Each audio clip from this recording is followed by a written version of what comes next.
All right, welcome to lesson 4. How exciting. You may recognize this as a distributive property, where we have to distribute each of the numbers on the outside to the ones on the inside. So we simply get on the first one, 2x plus 10. On the second one, we're multiplying the 3 times x and getting 3x, and the 3 times 4, getting plus 12. You're saying, this is simple, I've got this. Yes, you do. 6 times x is 6x, and then 6 times 1 is 6. And the last one's a little bit tricky. It's 7 times x, and then we're going to do 7 times a minus 3, or a negative 3, and get negative 21. Okay, so what's so complicated about this? Well, what if you had to figure out the problem instead of the answer? We call this factoring. What number can you take out of both 5 and 30? Well, the easiest one to do would be to take out the 5. So if you took out the 5, you would be left with x plus 6, because 5 times x is 5x, and 5 times 6 is 30. The next one, you would want to take out, that's an easy one. Let's take out an 8. And we would get an x plus a 1. So it would be 8 times x is 8x, 8 times 1 is 8, so that works. How about this next one? Might be a little bit trickier, but not that much. We're going to take out a 3, and that'll give us x there. What does it give us for our second term? How about a minus 4? Because 3 times minus 4 is minus 12. And the last one, okay, this one's a little different, so pay just a little bit more attention. It's pretty easy, though. What number goes into both 15 and 20? How about 5? How many times does 5 go into 15? 3, so we have 5 times 3x plus, and 5 goes into 20 4 times. So 5 times 4 is 20. Whoa, these got a little bit more complicated, but I think we can handle them.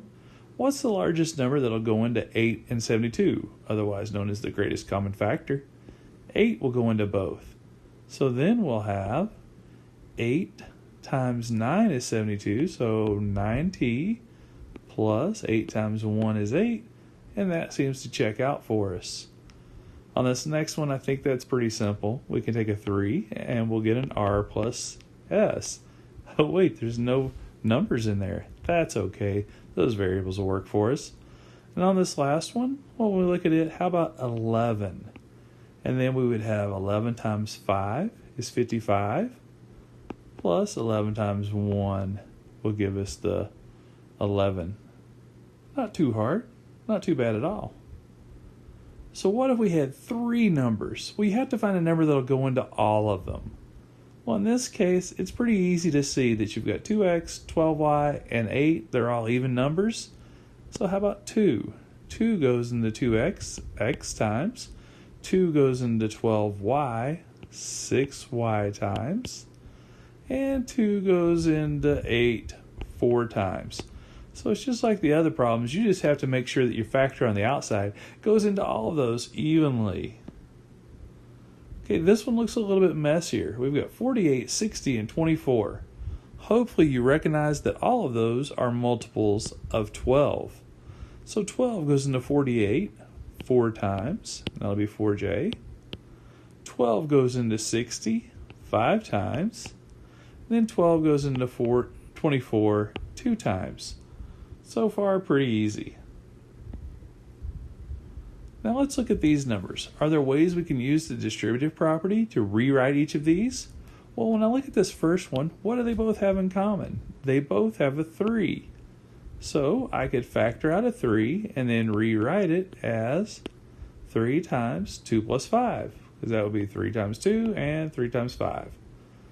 On this next one, how many of those x plus 5s do I have? Well, I have 3 of those x plus 5s. And if I were to write it out, I would have 3 x's plus 15, or 5 plus 5, 5 plus 5 plus 5. Okay, this next one's a little messier, and I need to clean it up a little bit first before I try to do anything. So, let's see what happens. Remember when we did that, anywhere, anytime kind of grouping thing? Well, it works with adding. So I'm going to combine some terms here. I'm going to combine the 2x and the x and get 3x plus 5 plus 5 times 2. Well, I'm not seeing anything that's really working out. So, can I do the distributive property on this one? Doesn't look like it this time. Alright, well, let's look at this one. A little more distributive property. I'm going to do negative 6p, and that's going to be plus 9q, because a negative times a negative equals a positive. On this one, imagine there's a 1 here. If you see just a negative sign out front, put a 1 there. What's negative 1 times negative a? How about positive a? What's negative 1 times negative b? How about positive b? Well, here you have a 0 pair, so your answer ends up being b. So that's just a little introduction to some combining like terms along with distributive property and factoring. Tons of fun. Hope you enjoyed it.